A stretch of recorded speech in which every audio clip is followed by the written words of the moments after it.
ভারতের বিপক্ষে গোলকিপার শ্রাবণকে সুযোগ দেওয়ার কথা বলেছেন জাতীয় দলের সাবেক অধিনায়ক জাহিদ হাসান এমএলএ। অন্যদিকে আরেক সাবেক অধিনায়ক আলফাজ আহমেদ জানান, প্রতিবেশী দেশটির বিপক্ষে ম্যাচটি মর্যাদার হলেও অল আউট ফুটবল খেলা উচিত।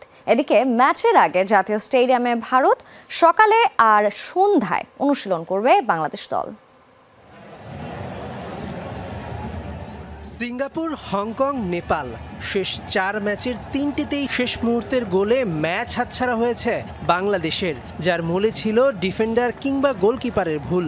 মঙ্গলবার ভারত ম্যাচে তাই গোলকিপার সহ ডিফেন্স লাইনে পরিবর্তনের কথা বললেন জাতীয় দলের সাবেক অধিনায়ক জাহিদ হোসেন এমএলএ। আমি গোলকিপিং পজিশনে চেঞ্জ চাই। আমি অবশ্যই শ্রাবণকে এই ম্যাচে দেখতে চাই, কারণ শ্রাবণ এশিয়ান কাপ কোয়ালিফাই আন্ডার 20-তে যেখানে খেলা হয়েছে সেখানে ভালো করে আসছে।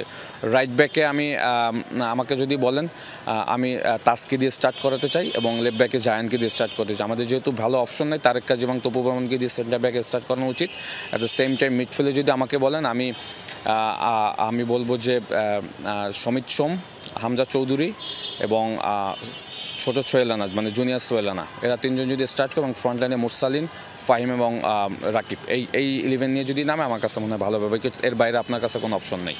ভারতের বিপক্ষে ম্যাচটি নিয়ম রক্ষার হলেও 22 বছর ধরে ভারতকে হারাতে না পারার আক্ষেপ এবার কাটাতে না পারলে আর কখন। তাই অল আউট ফুটবল খেলার পরামর্শ জাতীয় দলের আরেক সাবেক অধিনায়ক আলফাজ আহমেদের। ইন্ডিয়ার ডিফেন্ডিংটা খুবই ভালো, স্ট্রং তারা, এবং কোচ ডিফেন্ডিংয়ের উপরে বেশি জোর দেয় এবং তার এই কোয়ালিটিটা অনেক ভালো। সো দেখা যাক, অনেক নতুন প্লেয়ার আসছে ইন্ডিয়া টিমে। সো এবং অস্ট্রেলিয়ান একটা প্লেয়ারও আছে, তার ক্লিয়ারেন্স এখনও আসে নাই।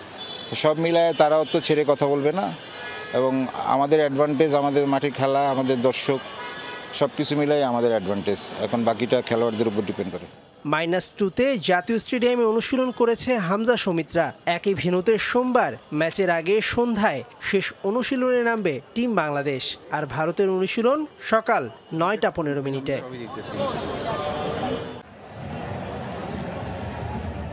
সিঙ্গাপুর, হংকং, নেপাল শেষ 4 ম্যাচের 3টিতেই শেষ মুহূর্তের গোলে ম্যাচ হাতছাড়া হয়েছে বাংলাদেশের, যার মূলে ছিল ডিফেন্ডার কিংবা গোলকিপারের ভুল। মঙ্গলবার ভারত ম্যাচে তাই গোলকিপার সহ ডিফেন্স লাইনে পরিবর্তনের কথা বললেন জাতীয় দলের সাবেক অধিনায়ক জাহিদ হোসেন এমএলএ। আমি গোলকিপিং পজিশনে চেঞ্জ চাই। আমি অবশ্যই শ্রাবণকে এই ম্যাচে দেখতে চাই, কারণ শ্রাবণ এশিয়ান কাপ কোয়ালিফাই আন্ডার 20-তে যেখানে খেলা হয়েছে সেখানে ভালো করে আসছে।